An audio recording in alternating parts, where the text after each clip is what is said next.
Welcome to my YouTube channel Shreshth classes. Accounts में आज एक नया चैप्टर स्टार्ट करते हैं, most important chapter for your exams. इस चैप्टर में से 100% आपके पास 10 मार्क्स का पेपर में आना ही आना है। चैप्टर है NPO, non profit organisation. Non profit organisation का नाम ही बता रहा है कि ये एक ऐसी ऑर्गेनाइजेशन होगी जहां पे प्रॉफिट नहीं कमाया जाएगा, यानी कि मोटिव प्रॉफिट कमाना, जिस बिजनेस का मोटिव प्रॉफिट कमाना हो वो एनपीओ की कैटेगरी में ही नहीं आएगा। यहाँ पे कौन से बिजनेस को कैटेगराइज किया जाएगा जिसका मोटिव प्रॉफिट कमाना ना हो। For example all of the charitable institutes, वो सब एनपीओ के अंदर कवर होते हैं। अगर हम एनपीओ या एनजीओ भी बोलते हैं इसे, अगर हम बात करें एक प्रॉफिट मेकिंग इंस्टीट्यूट की, प्रॉफिट मेकिंग इंस्टीट्यूट्स या प्रॉफिट मेकिंग ऑर्गेनाइजेशंस, तो आप सब जानते हैं हमने इसमें 3 फाइनेंशियल स्टेटमेंट के पार्ट बनाए थे। फाइनेंशियल स्टेटमेंट मींस जो ईयर एंड पे आप अपनी फाइनेंशियल पोजीशन कैलकुलेट करते हैं, उसके लिए 3 अकाउंट बनाए थे हमने। पहला ट्रेडिंग अकाउंट, दूसरा प्रॉफिट एंड लॉस अकाउंट और तीसरा बैलेंस शीट। ट्रेडिंग अकाउंट का मोटिव क्या था, क्यों बनाते थे हम ट्रेडिंग अकाउंट, क्या कैलकुलेट करना चाहते थे हम ट्रेडिंग अकाउंट से? Gross profit. क्या निकालना चाहते थे? प्रॉफिट एंड लॉस अकाउंट से नेट प्रॉफिट। दोनों का मोटिव प्रॉफिट निकालना था, तो ये प्रॉफिट मेकिंग ऑर्गेनाइजेशन की बनाने जरूरी है। अगर हम बात करें एनपीओ या एनजीओ की, इसका मोटिव प्रॉफिट कमाना नहीं है, तो इसका ट्रेडिंग अकाउंट की बजाय हम 2 अकाउंट बनाएंगे। पहला रिसिप्ट एंड पेमेंट अकाउंट, दूसरा income and expenditure account. Reason साफ साफ समझ आ रहा है, क्योंकि ये प्रॉफिट नहीं कमाना चाहते तो इनके अकाउंट का नाम तो बदलना ही पड़ेगा। अगर हमने इसी नाम से रख दिया तो फिर प्रॉफिट निकल जाएगा, जबकि इसका मोटिव क्या है? प्रॉफिट ना कमाना, तो इसलिए नाम बदलना पड़ा। तीसरा बैलेंस शीट, तो इसमें भी बनेगी, क्योंकि इस ऑर्गेनाइजेशन के कुछ एसेट्स और लायबिलिटीज तो होंगे ही होंगे। जो एनपीओ अगर हम बात करें, कोई मंदिर, मस्जिद, गुरुद्वारा, उनके कुछ एसेट्स होते हैं या नहीं? उनकी प्रॉपर्टी, उनकी बिल्डिंग्स, उनके बहुत सारे एसेट्स होते हैं, तो बैलेंस शीट तो इनकी भी बनेगी। बट इनके जो अकाउंट है ट्रेडिंग पीएनएल की बजाय रिसिप्ट एंड पेमेंट और दूसरा इनकम एंड एक्सपेंडिचर अकाउंट बना। ये एक बेसिक डिफरेंस है जो दोनों ऑर्गेनाइजेशन के बीच में आता है, फाइनेंशियली जो चेंज करता है इन दोनों को। अब हमने क्योंकि इस चैप्टर की अकाउंटिंग ट्रीटमेंट सीखने हैं, तो हम तीनों अकाउंट के बारे में एक एक बार डिस्कशन करेंगे। इसमें बैलेंस शीट तो आप सब जानते हैं, इन दोनों के बारे में बेसिक डिस्कशन हमें चाहिए कि ये अकाउंट कैसे बनते हैं और इसमें कौन कौन सी ट्रांजेक्शन हम रिकॉर्ड करते हैं। तो एक बार इसके बारे में थोड़ा सा डिस्कशन करते हैं बेटा। अब मैं इसको इरेज कर रहा हूं क्योंकि मुझे इस चैप्टर को पढ़ाना है, तो हम इसी पे डिस्कस करने वाले हैं। तो सबसे पहला अकाउंट जो हम इसमें बनाएंगे that is receipts and payment account. Receipt and payment account के बारे में बेटा कुछ बातें सुनना कि जो रिसिप्ट एंड पेमेंट अकाउंट होता है ये पूरा का पूरा कैश बेसिस पे चलता है। कौन से बेसिस पे? कैश आया तो रिसिप्ट में, कैश गया तो पेमेंट साइड में। आपको किस बेस पे रन करना है इस अकाउंट को? ऑल ट्रांजेक्शंस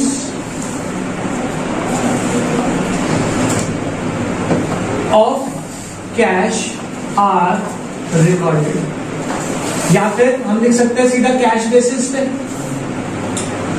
दूसरा, all transaction are recorded irrespective of time period. वो ट्रांजेक्शन किस टाइम की है इससे हमें कोई फर्क नहीं पड़ता। पैसा पिछले साल का आया, पैसा अगले साल का आया, हमें कोई मतलब नहीं है। पैसा आया रिसिप्ट में, पैसा गया पेमेंट में। आपको ये नहीं सोचना कि वो जो पैसा आया वो पिछले साल का एरियर या आउटस्टैंडिंग था, उससे कोई मतलब नहीं है। अगले साल का एडवांस है, उससे भी कोई मतलब नहीं है। पैसा आया ना, रिसिप्ट में लिख देंगे, कौन से अकाउंट में, रिसिप्ट एंड पेमेंट। और अगर पैसा गया, आपने अगले साल के लिए कुछ एडवांस पेमेंट कर दी, पैसा गया ना, पेमेंट साइड लिख दो, किस साल का है हमें कोई मतलब नहीं। समझ आ गई बात? तो पहला ये कैश रिकॉर्ड करेगा, और वो कैश किसी भी साल का हो, इससे कोई फर्क नहीं पड़ेगा। Irrespective, all transactions are recorded irrespective of nature of account। अब नेचर ऑफ अकाउंट का मतलब सर क्या हो गया? दो नेचर के अकाउंट होते हैं बेटा, हमने इको में भी समझे हैं। Yes, revenue nature, capital nature. हम सब जानते हैं रेवेन्यू में रिसिप्ट भी हो सकती है और रेवेन्यू में एक्सपेंडिचर भी हो सकता है। कैपिटल में रिसिप्ट भी हो सकती है और कैपिटल में। आपको अगर इको की बात यार थोड़ी सी दिलाई जाए, जो रूटीन में पैसा आ रहा है या जा रहा है उसको रेवेन्यू नेचर का बोलते हैं, जो रूटीन में नहीं आ रहा है या रूटीन में नहीं जा रहा वो कैपिटल नेचर का। अब बच्चा कहता है सर रूटीन में आ रहा है जा रहा है क्या? अगर हम एक मंदिर मस्जिद या गुरुद्वारे की बात करें, रूटीन में लोग वहां पे डोनेशन लेके जाते हैं, तो वो क्या हो गया? Revenue receipt.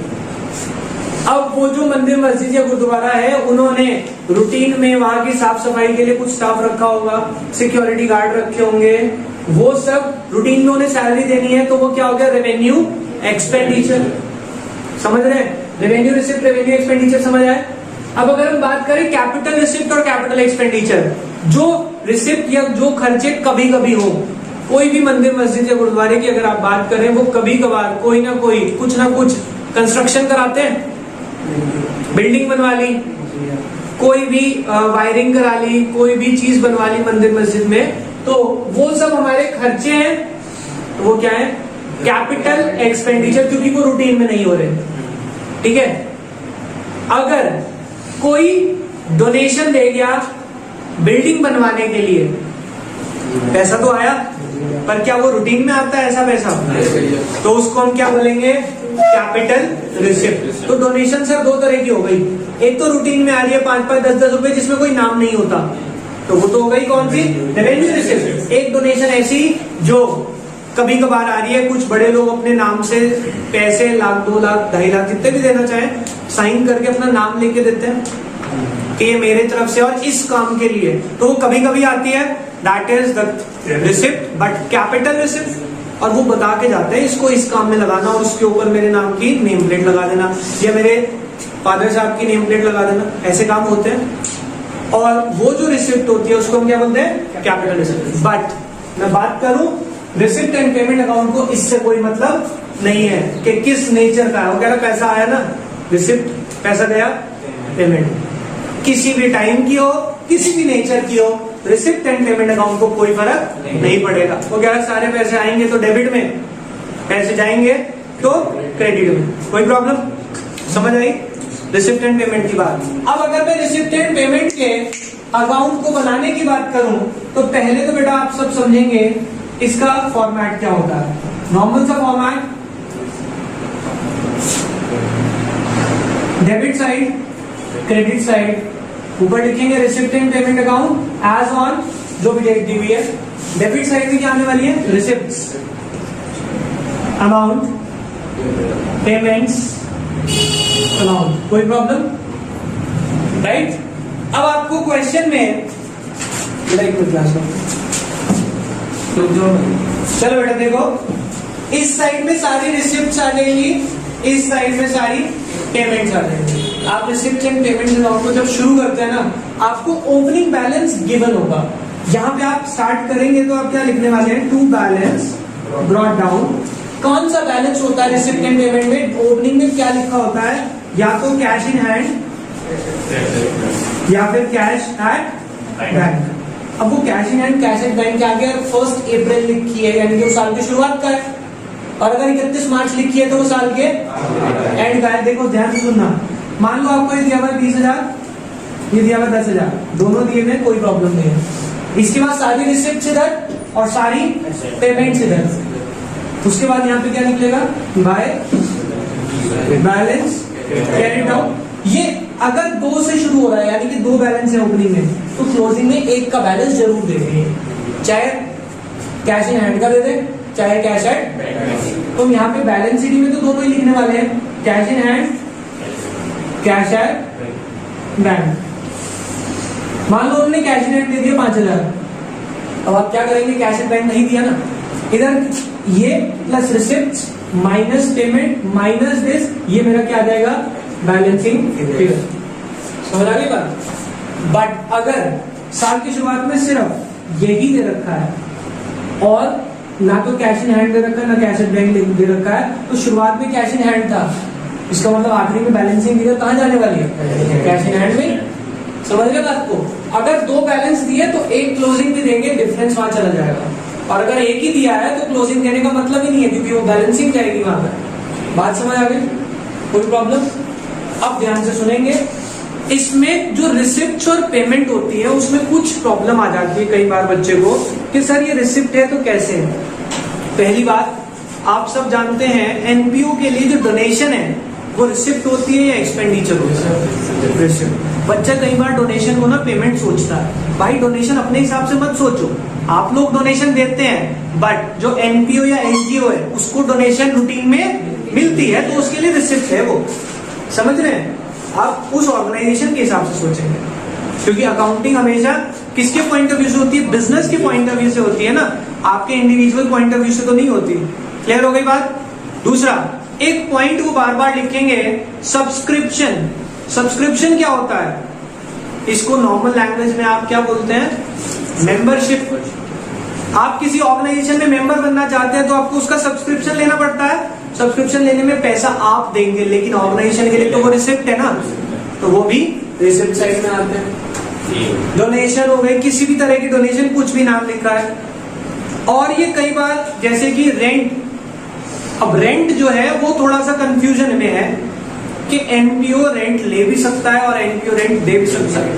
ले कब सकता है, आप देखते हैं मंदिर मस्जिद गुरुद्वारे अगर बड़े बड़े हैं तो वहां पे रूम्स अवेलेबल होते हैं, जो बाहर से लोग वहां पे विजिट करने आते हैं वो रुकते हैं, उसके लिए वो बहुत नॉमिनल चार्जेस लेते हैं। अगर उन्होंने रेंट पे वो जगह दी, और कुछ मंदिर मस्जिद में तो गुरुद्वारों में भी जगह बनी होती है स्पेशल मैरिज के लिए, करवाते हैं वहां पे वो फंक्शन सेरेमनी या फिर कीर्तन वगैरह के लिए, वहां पे वो हॉल देने के लिए चार्जेस लेते हैं। अगर वो रेंट ले रहे हैं तो रिसिप्ट, और अगर किसी एनजीओ ने कहीं पे कोई जगह किराए पे ली हुई है लोग, तो वो उनके लिए पेमेंट भी हो सकती है। तो रेंट की थोड़ी सी डाउट वाली बात होती है, बट जनरली अगर कुछ ना बताया हो तो एनजीओ रेंट रिसीव करता है। ठीक है, ये मानते हुए कि उसने कोई प्रॉपर्टी या कोई जगह लेट आउट करी होगी और उस पर रेंट रिसीव किया होगा। क्लियर होगी बात। अगर कुछ स्पेसिफाइड नहीं है तो इसके अलावा नॉर्मल खर्चे तो इनके भी चलते हैं, इंश्योरेंस वगैरह सब ये भी कराते हैं, तो वो सब पेमेंट साइड में आएगा। इस बातों को ध्यान में रखते हुए आप रिसिप्ट एंड पेमेंट बहुत इजीली ड्रॉ कर सकते हैं। समझ आ गया क्या फॉर्मेट है उसका। आगे चलते हैं, कुछ और डिस्कशन करते हैं। रिसिप्ट और पेमेंट को छोड़ के आगे हम बनाते हैं इनकम एंड एक्सपेंडिचर, पर उससे मैंने एक बार फोटो लिया। चलो बेटा देखो, अगला टॉपिक जो हम डिस्कस करेंगे that is income and expenditure account के बारे में। इसके बारे में थोड़ी सी बात सुनना, ये जो इनकम एक्सपेंडिचर है पहला ही चलता है अक्रूवल बेसिस पे।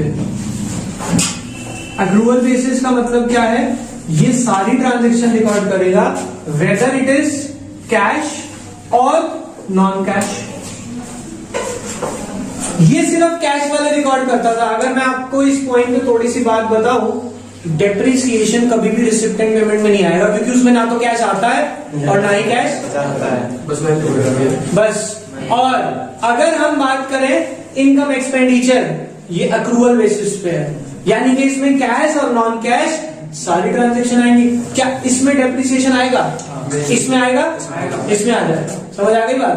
तो ये एक पहला डिफरेंस दोनों अकाउंट। दूसरी बात ध्यान से समझना, it records transaction of transactions of revenue nature. ये सिर्फ और सिर्फ रेवेन्यू नेचर की ट्रांजैक्शन रिकॉर्ड करेगा, यानी कि कैपिटल नेचर से इसे कोई मतलब नहीं है। क्यों नहीं है, ध्यान से समझना।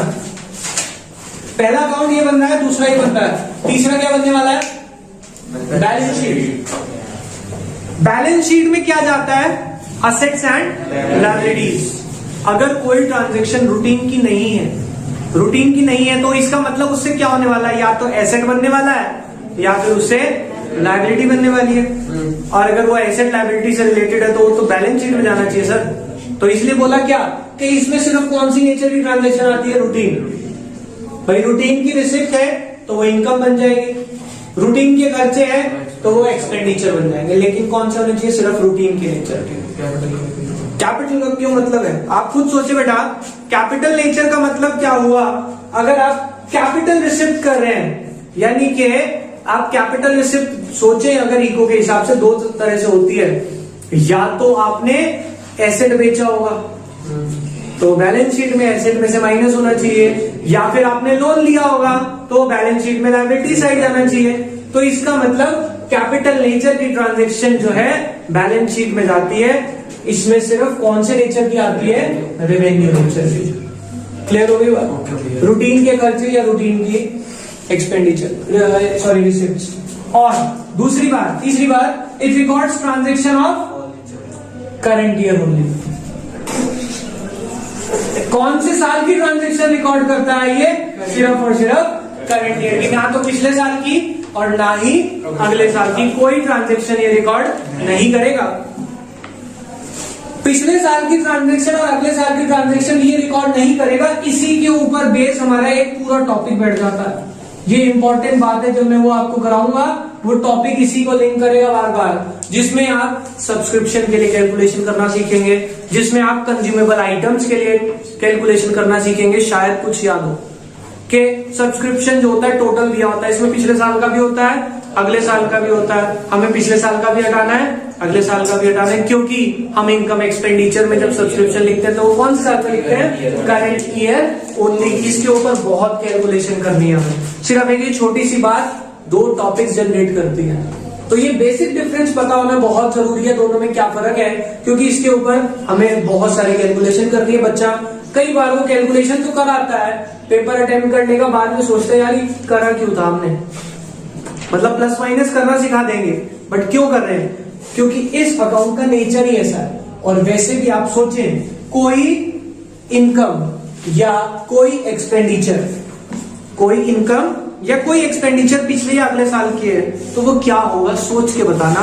कोई खर्चा, पहले खर्चे की बात करते हैं, वो पिछले साल का है। अगर खर्चा पिछले साल का है तो क्या वो इस साल में रिकॉर्ड होना चाहिए आपके हिसाब से? हमारे अकाउंट्स में एक प्रिंसिपल होता है, अकाउंट्स का प्रिंसिपल कहते हैं transaction of current years are recorded in the accounts.